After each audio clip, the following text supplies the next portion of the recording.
Hello everyone! Today I just wanted to talk a little bit about Eagle Dynamics' new announcement that they are expanding the Flaming Cliffs pack to include 3 new modules. I just want to take a minute to talk about what I think of this announcement and what it means for the future of DCS. So for those of you who have not seen the news, on the 26th of April, Eagle Dynamics announced that in 2024 there was going to be an expansion to the Flaming Cliffs pack, the mid-fidelity plane pack that you can buy right now, to include 3 new modules. That is the F5E, the F86F, and the MiG-15 BIS. These are all planes that have full fidelity versions already in the game, but now you can buy the Flaming Cliffs 2024 pack to get mid-fidelity versions. So no clickable cockpits and so on, but very, very large and detailed systems beyond that. On top of that, for people who already own Flaming Cliffs 3, you can upgrade to the Flaming Cliffs 2024 pack for only $9.99, which I think is a damn good deal. And all in all, I think this is a really positive feature and a really positive step forward by Eagle Dynamics. It's showing that they do accept that there is logic in releasing these slightly lower barrier to entry modules to help increase the player base. I think that is really good. I've spoken about this before. And yes, I am a bit disappointed that all we are getting is 3 planes that existing modules within the game. They are kind of dumbed down versions of existing full fidelity modules. I would have preferred to see some brand new modules in there, but I do understand that this is by far the easiest thing for ED to do.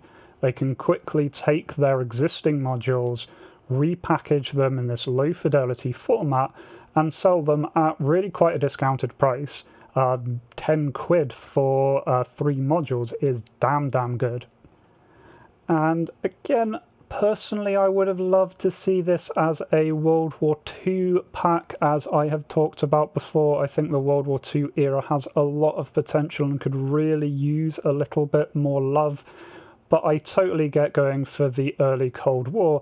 I do agree with Enigma, that is where this game right now really shines, and so it makes sense to be able to let people buy in very easily and get a good early Cold War experience there.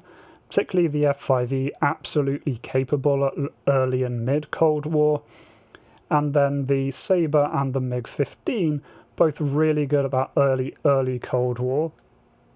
And all 3 aircraft aren't particularly complicated, and so even with unable to being clicking the cockpit, you're still going to be able to bind things quite happily with even a low-end HOTAS.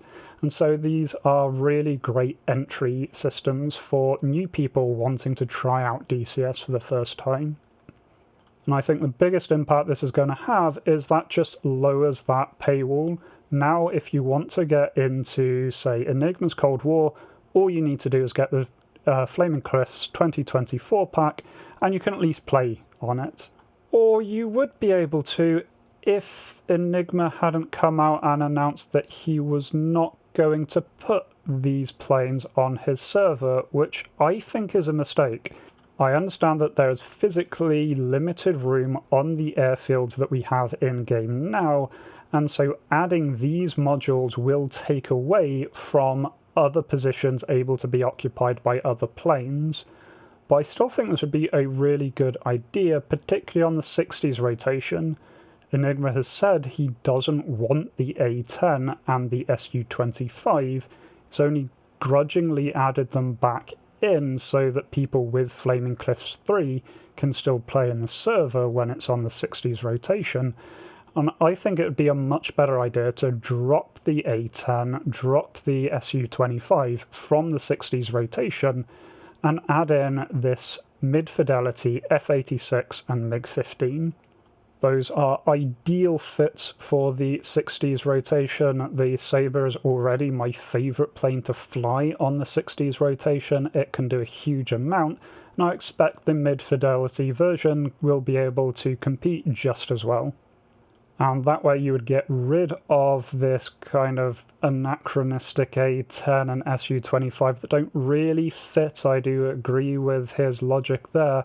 But this way we would be replacing them with really good balanced aircraft that fit the theatre a lot better, fit the setting a lot better, and let people do a little bit more. Both these aircraft are capable of both air-to-air and air-to-ground in quite a bit more of a general balanced way than the A10 is, where if you give it missiles it's overpowered, if you don't give it missiles it's underpowered.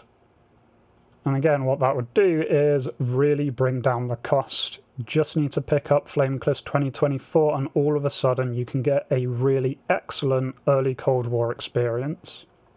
I also get the feeling that what Eagle Dynamics are doing here with this initial release is testing the waters. Looking at, they've put out 3 planes, definitely clustered around the early Cold War, which is what Enigma's made his videos asking for these mid-fidelity planes to be on. And so I think Eagle Dynamics are looking to see how this sells, and I expect that if it does do well, we can definitely expect more of this mid-fidelity in the future. On the other hand, if it doesn't sell particularly well, I can imagine them writing this off as just an experiment that went wrong. And as I've said before, I think mid-fidelity is a very good way to bring new modules in, and so I would love to see them adding new modules to the plane set with this kind of mid-fidelity. Maybe a Flaming Cliffs 2025 pack, maybe with some World War II planes added in there. As I said before, I think that would be a really good help.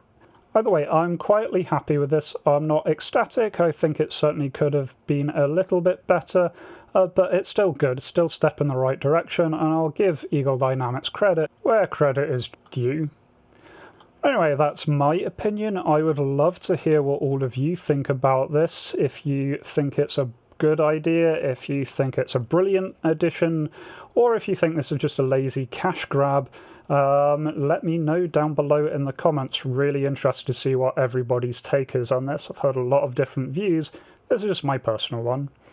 Anyway, I hope to catch you in a future video. Until then, remember to be kind to yourselves and everyone else. Cheers.